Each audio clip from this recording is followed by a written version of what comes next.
Thank you so much, sir, for that kind introduction. And at the outset, a very warm thank you to the organizers for having me here. Since I'm the last batsman of this great tournament, batswoman. So, and my topic is very, very wide. Controversies in diabetes. I think the kind of numbers that we have in diabetes, the controversies are bigger than that. So my disclosure, obviously no financial disclosures here.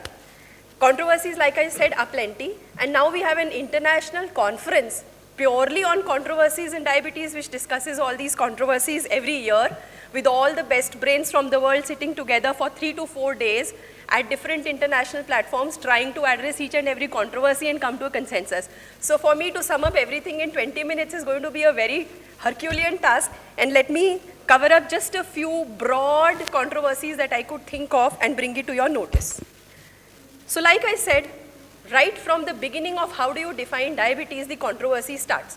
And then how do you diagnose? And then how do you classify diabetes? What are the targets for control? That's again another controversial topic. Management strategies is something absolutely controversial because nobody is going to tell you this is how you manage. They'll tell you this, pick your choice. So everything is controversial, and like we were discussing about Ramdev and all those magical cures and different WhatsApp clips that we keep getting every other day, patients will bring to you all those Bangladeshi doctor talking about consuming fruits the entire day to cure diabetes. So these are all different controversies. So I'll pick up each one and we'll just run through them. As far as definition is concerned, so way back, it was all glucocentric and carbohydrate-centric.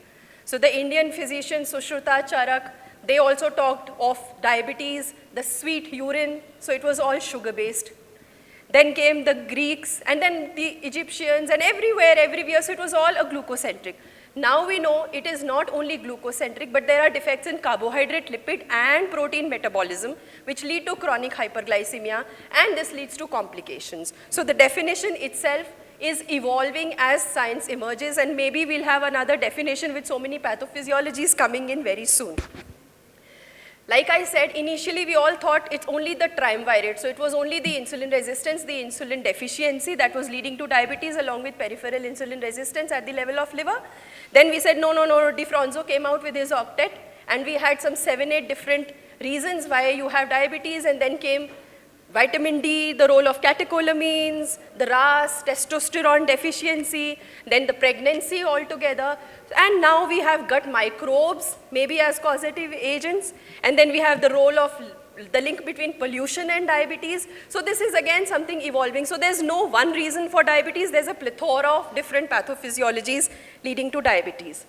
Coming to classification of diabetes, way back, it was only insulin-sensitive diabetes and insulin-insensitive diabetes in the 1930s. Then the WHO sat down with a group of experts and they said, okay, how do you diagnose? How do you classify diabetes? So simply based on the age of onset, they said, okay, diabetes is 2 types. Juvenile happens in the young, maturity onset happens in adults, and that's it. Then they kept revising and the experts kept sitting and racking their brains together. Then they said, no, it's insulin deficiency, IDDDM, and then the non-insulin requiring the NIDDM. They recognized GDM as a separate entity and classified all the other diabetes as other types of diabetes. And again, it kept evolving. So eventually this was abolished and we came to type 1 diabetes, which was primarily autoimmune and idiopathic, where the antibodies were negative. Then came the type 2, which we all know, the garden variety of diabetes, other specific types, and gestational diabetes.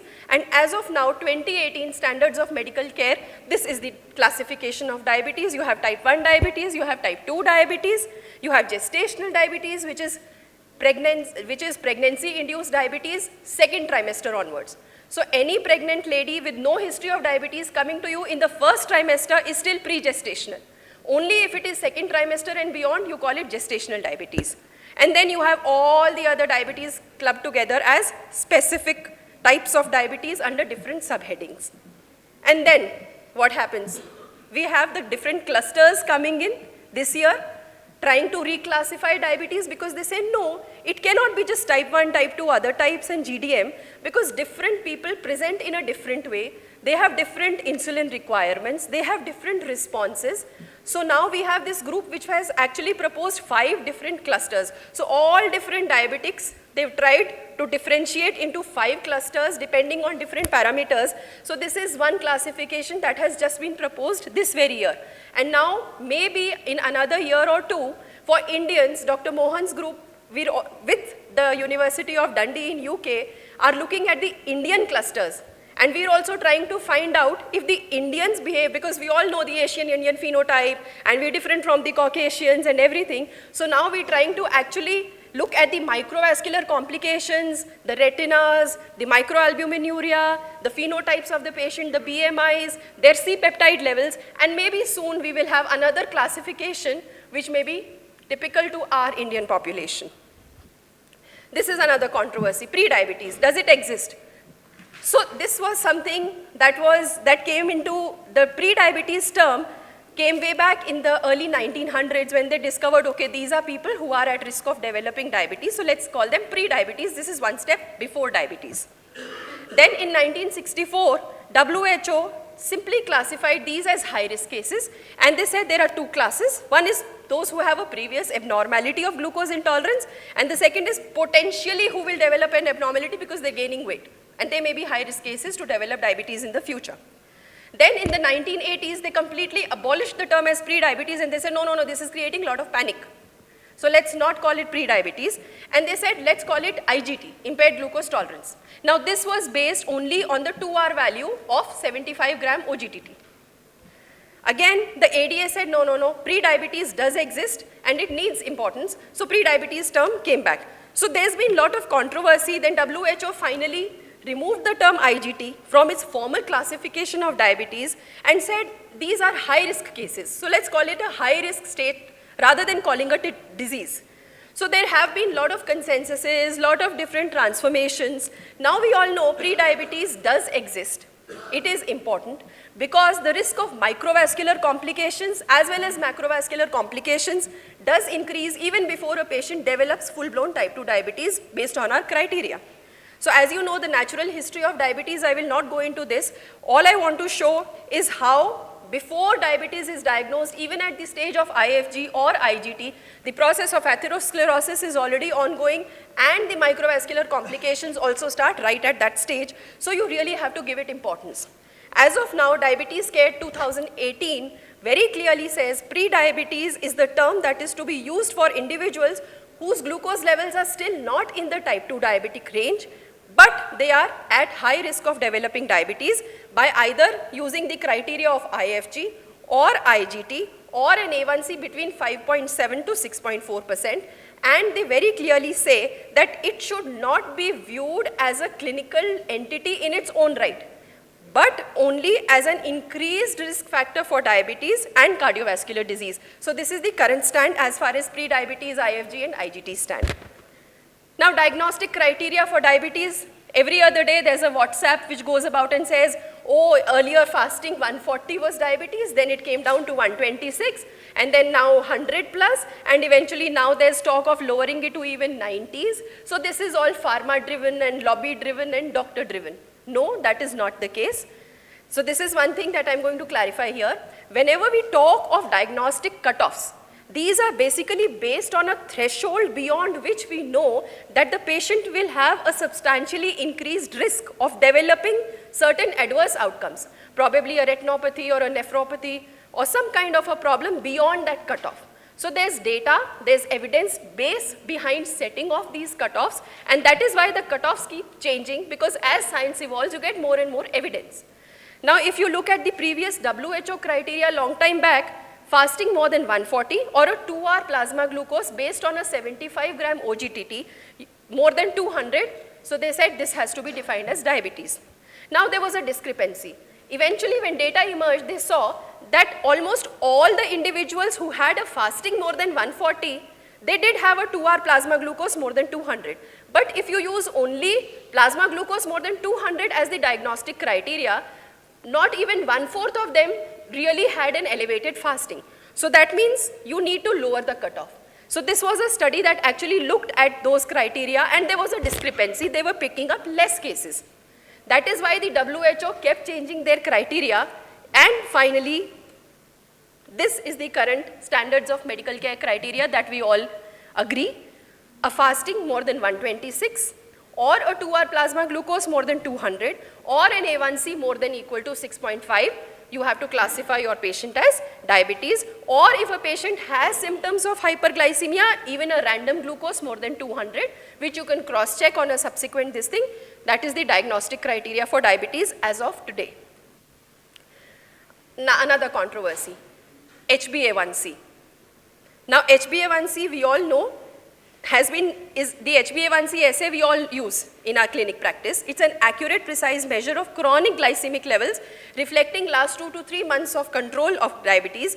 And the ADA says HbA1c more than 6.5, you diagnose diabetes. Between 5.7 to 6.4, it is pre-diabetes, and less than 5.6 is normal. Fine.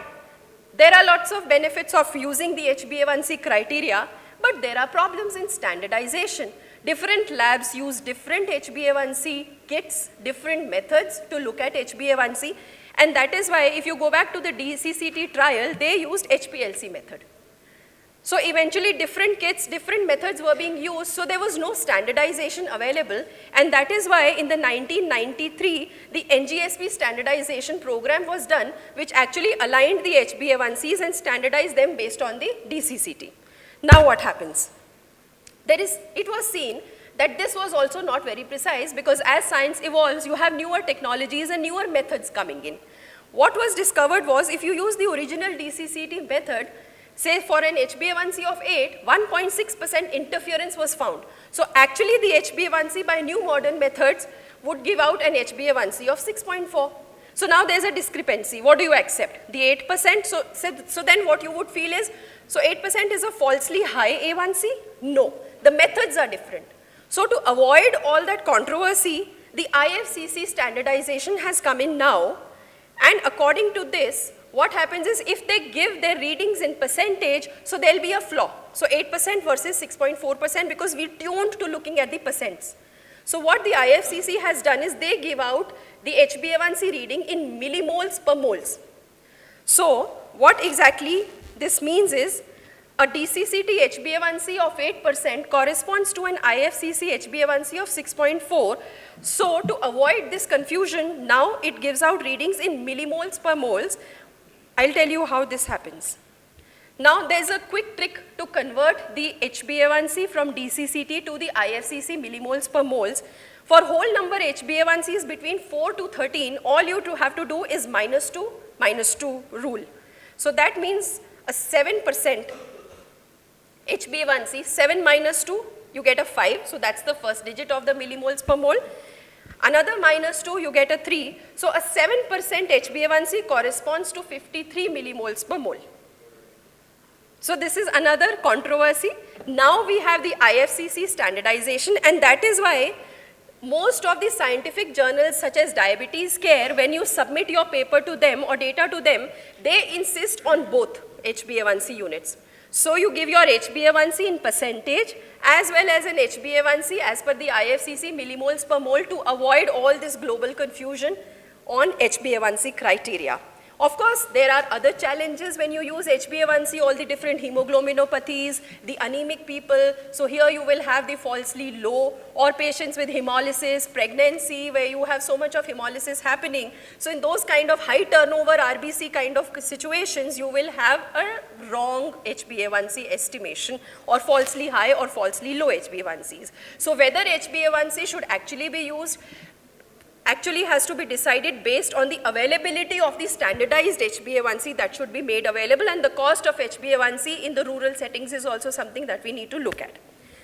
Another controversy is targets. What is good glycemic control? So the global partnership, we all know, less than 6.5% HbA1c if achievable for patients who do not have comorbidities and should not get hypoglycemia.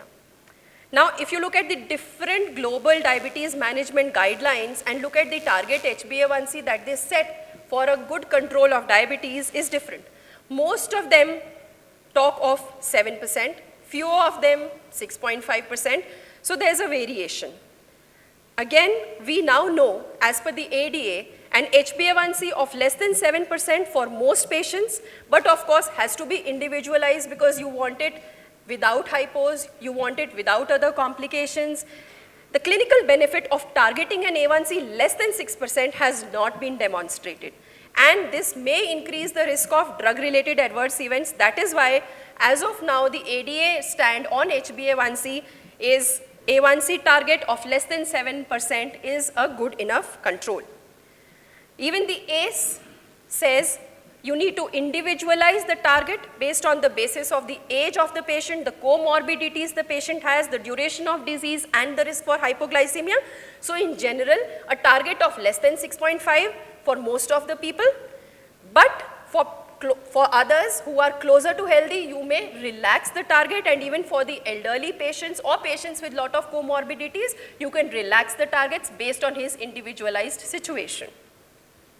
This is the Canadian Journal of Diabetes, and I really like their targets because what they've clearly said is a target A1C of less than 6.5% for adults with type 2 diabetes, because this is going to reduce not only the risk of CKD and retinopathy, and for patients who are at low risk of hypoglycemia, go for the kill, go for a target of less than 6.5. But for most adults with type 1, type 2 diabetes, a target of less than 7% is good enough. Then, for people who are functionally dependent, that means elderly people or patients who are at high risk of hypoglycemia, you can start relaxing the targets. So for this functionally dependent, 7.1 to 8%. For people who get severe recurrent hypoglycemia or patients who have hypoglycemia unawareness, you can relax the target to between 7.1 to 8.5. For patients who have limited life expectancy, for them also the targets can be relaxed to almost 7 to 8%, 8.5%. And for the frail elderly people or those with dementia, again there's a relaxation in targets because you don't want to give them hypoglycemia. Now this is another controversy that just came in the ACP guidelines where they said, okay, no, 6.5, 7% is too low. Clinicians should aim to achieve an HbA1c level between 7 to 8%.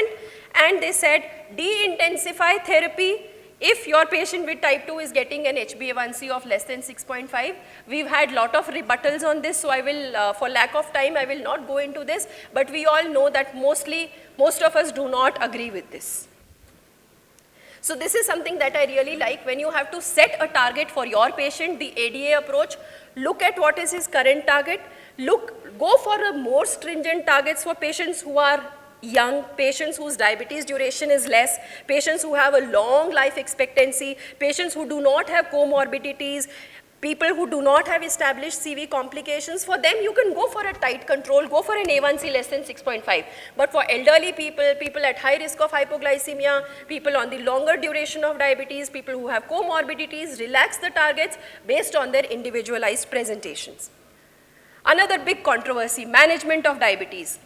You look at the number of guidelines and expert consensus statements you have and you end up confused because ACE will tell you something, ADA has a different algorithm, our own RSSDI has a different algorithm, so who to follow? Well, the ADA very clearly gives us a garden approach, cafeteria approach, pick and choose.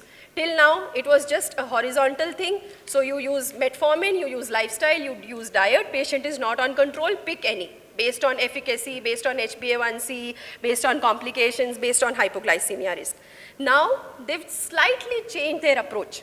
The current 2018 ADA guidelines tell you very clearly that for patients who are presenting to you with an A1c more than 9%, less than 9%, monotherapy is still okay. But for patients where the HbA1c is more than 9%, you may start straight away with dual therapy. And for dual therapy also, they've given you a choice. They said patients who already have atherosclerotic cardiovascular disease, for them, the second drug that you pick has to be some drug that is giving them CV benefit. So this points towards using maybe a GLP-1 analog or maybe an SGLT2 inhibitor here. Patients who do not have atherosclerotic cardiovascular disease, you can still pick and choose any drug that you want, and then you can keep intensifying therapy based on the requirement of the patient. The ACE goes a little more scientifically. Currently, 2018, ACE tells you before you decide on what management, look at the lifestyle modifications, look at therapies that avoid hypoglycemia, that avoid weight gain. You need to, of course, individualize the glycemic targets. Optimally, like I said, A1C target less than 6.5 is good for all patients, as close to normal as is safe and easily achievable. Then they said, look at the cardiovascular status, look at the cerebrovascular status of your patient, look at his renal status. And then you choose the therapy based on his presentation. And comorbidities also have to be given equal importance. So it should not only be a glycemia-based treatment, it has to be a comorbidity-based treatment. So that is why what the ACE gives is a very clear-cut algorithm. They tell you very clearly, based on the entry-level HbA1c, you decide whether you're going to use monotherapy, dual therapy, insulin, or combination therapy, and they give you an order of preference for each drug. So topmost, they've put GLP-1 and after metformin. They talk about GLP-1 receptor agonists and SGLT2 inhibitors because we know they have cardiovascular as well as renal protective effects, and then they give you a choice based on the requirement of your patient. So you can pick and choose. This is our own Indian RSSDI wheel for management of diabetes, and Dr. Chawla was, I think, the key author for this wheel. And what the Indian guidelines for the RSSDI clearly tell you is based on the age, the BMI, the CKD, duration of diabetes, established CVD, the financial status, because here the financial status also matters for our patients because not everybody can afford a GLP-1 or an SGLT2 based therapy, and of course the hypoglycemia, so you have a wheel. So you keep going out based on each and every parameter and deciding the green zone is the safest, and then as you go towards the orange zone, the risk for hypoglycemia and the contraindications keep increasing. $1 million controversial question, what after metformin? Nobody has an answer to this. So we've had debates and numerous talks on which agent. No clear-cut answer except that you need to look at the different drugs that are available, the action of each drug, the HbA1c lowering efficacy of each drug, the risk of hypoglycemia, what you're looking at in terms of weight loss, and the side effect profile of each drug to pick what you want. So you have different advantages and disadvantages of agents, and that is why the ACE gives you a very clear algorithm. So they say the more oranges in a particular area, don't give the drug. The more greens and blues, pick that drug. So here again you have a choice. Now using insulin, that is again another big controversy. When to start insulin, which insulin to give, conventional versus analog, so what to choose, premix option versus a basal bolus. So again, there are lots of controversies here. If you look at the ADA, very clearly they tell you when you are thinking of initiating insulin, start with a basal insulin. And then if your patient is not controlled, you're up titrating the doses. Still, if the patient is not controlled, you have three choices. Either you add a GLP-1 receptor analog if your patient is obese and you're looking for those cardio benefits. You can pick a GLP-1 analog if your patient can afford. Else, what you can do is maybe add a basal and keep stepping. So you have a basal plus bolus and a basal plus 2 boluses, or maybe a basal bolus regime if you're really intensifying therapy, or you can go for premix. So you can start premix once, premix twice, and now you have data on studies which talk of premix thrice. So again, there's a lot of controversy here. When it comes to ACE guidelines, they're very clear. Start with a basal, keep going up the doses, up titrate, intensify, and still patient not controlled. Either you add a GLP-1 or you add prandial insulins. There is no talk of premix insulins in the ACE algorithm, so they're completely out as far as the ACE algorithm is concerned. So many other management-related problems, and since my time is almost up, so I'll just quickly brush through. I cannot answer all of them, First add-on to metformin, like I discovered, place of insulin. Now there's talk of beta cell stunning and using early insulin right in the beginning of diagnosis of diabetes because it helps the sick or the stunned beta cells to recover. So the reversal of diabetes by giving early insulin is one concept that is really gaining up very fast. Pioglitazone and bladder cancer controversy, rosiglitazone and cardiac failure controversies. Alpha-glucosidase inhibitors, they are nowhere there in the ACE or the ADA algorithm, but in India, with so much of high-carb diets and postprandial hyperglycemia, we all use alpha-glucosidase inhibitors, and our patients really respond well. So that is another controversy, whether they should be part of the international algorithms or not, because they are drugs. Yes, the HbA1c efficacy is less, but then as far as postprandial hyperglycemia is concerned, they're pretty effective. Again, fixed dose combinations, that is another controversy, whether you should use each drug as a monotherapy and keep adding those drugs, the number of pills goes up, or whether you should use FDCs. Problem in Indian market is FDCs sometimes are like really illogical. So then you don't know what to do. Then management of pre-diabetes, drugs, lifestyle, diet. Again, in patient hyperglycemia, there's another controversy.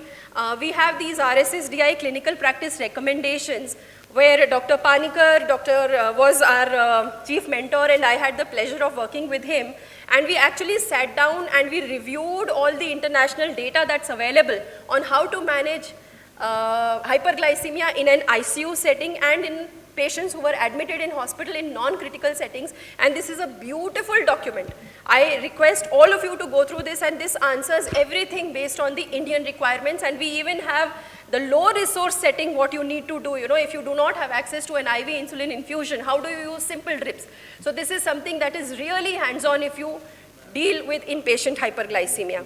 SMBG controversies are also there. So friends, there are challenges in diabetes management, patient compliance, achieving glycemic control, follow-up of patients, poor adherence, preventing complications, and hence there will always be controversies, but it's time that we all sit together, come to a consensus based on our experiences and try and resolve these controversies. Thank you. Thank you, Shalini. There is no controversy so far as the conference is over. There is no controversy so far lunch is available. So don't worry about all those things. So I don't think there will be any questions and controversies. I don't think. So you are very lucky you have controversy. Yes, question itself can be controversial. So to end this conference, I just want to say a statement. Shalini, just stay there, just to listen to this. Luis Fernando was a very famous writer from Argentina. What he said was intellectual controversies tend to be like dog fights without teeth, in which barking, not the biting, does the damage. So, so that's exactly what.